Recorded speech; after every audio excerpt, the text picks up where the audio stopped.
नमस्ते. Hotel झणझणीत मेजवानीतून खूप खूप स्वागत. आज आपल्याला चटपटीत कैरीचं सुक्कं लोणचं बनवायचं आहे. उन्हाळा आला, कैरी म्हणलं की तोंडाला पाणी सुटतं. हे लोणचं आपलं एकदम वेगळ्या पद्धतीचं आहे, वर्षभर टिकणारं. त्याला तेलाचा वापर अजिबात केलेला नाही आहे. त्यासाठी लागणारं साहित्य पाहूया. 1 किलो कैरी आहे, पाऊण चमचा हळद आहे, 1.5 चमचा मिरची पावडर आहे, 1.5 चमचा चाट मसाला आहे, 1.5 चमचा जिरा पावडर आहे, पाऊण चमचा काळी मिरी पावडर आहे, सौंदव मीठ 1.5 चमचा आहे, पिठी साखर 1 चमचा आहे, साधं मीठ अर्धा चमचा आहे. आता आपल्याला कैरीची साल काढून घ्यायची.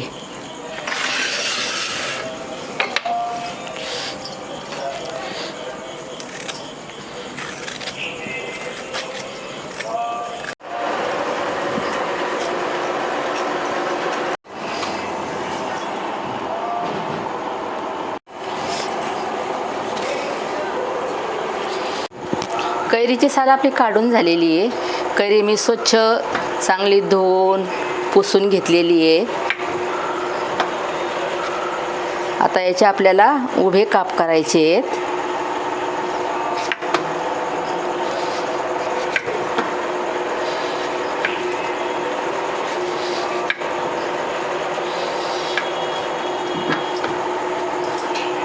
एकदम पातळ पातळ काप करायचे आहेत. ही कैरी उन्हामध्ये सुकवायची. हे लोणचं आपल्याला वर्षभर टिकवायचं आहे.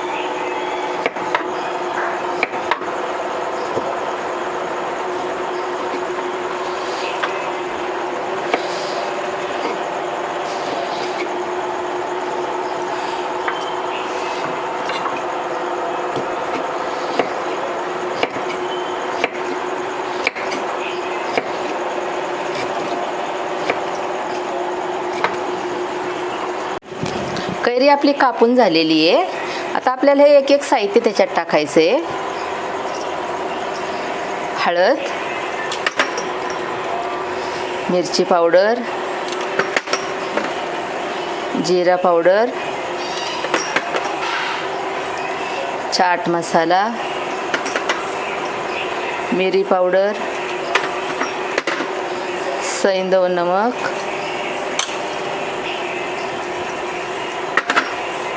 पिठी साखर, साधं मीठ. ह्यात आपल्याला सगळं एकत्र करून घ्यायचे.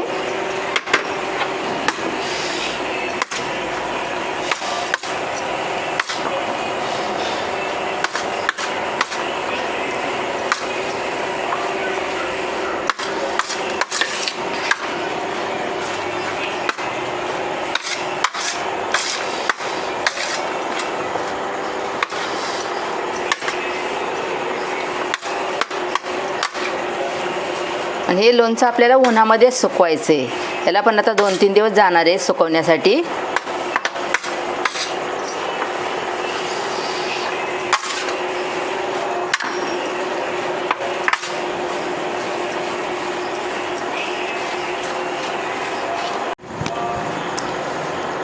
आता फाकांना मसाला लावून झालेला आहे. आता हे आपल्याला जरा लांब लांब ठेवायचे आहेत.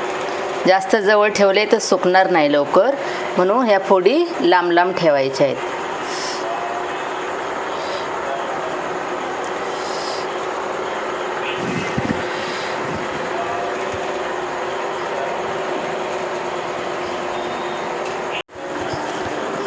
आता याला सगळा मीठ मसाला लावून आता हे आपण सुकट ठेवलेले. आता याला कमीत कमी 3 दिवस तरी लागणार आहे सुकवायला. सुकल्यानंतर पाहूया.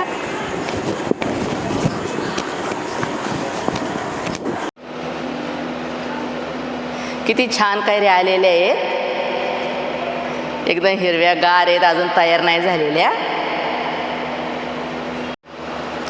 या कैरीच्या फोडी करून आपण 4 दिवस झालेले आहे. आता पूर्ण सुकलेली आहे कैरी. आवाज येतोय चांगला.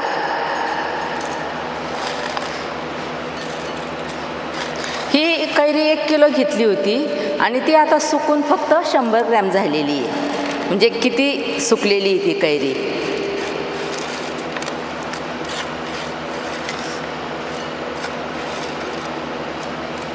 आपली ही कैरी आता पूर्ण सुकलेली आहे. आपलं कैरीचं चटपटीत सुकं लोणचं तयार झालेलं आहे. तुम्ही पण ह्या पद्धतीने करून पहा, खाऊन पहा, कशी झाले ते सांगा आणि या व्हिडिओला लाईक करा, शेअर करा, फॉलो करा. धन्यवाद.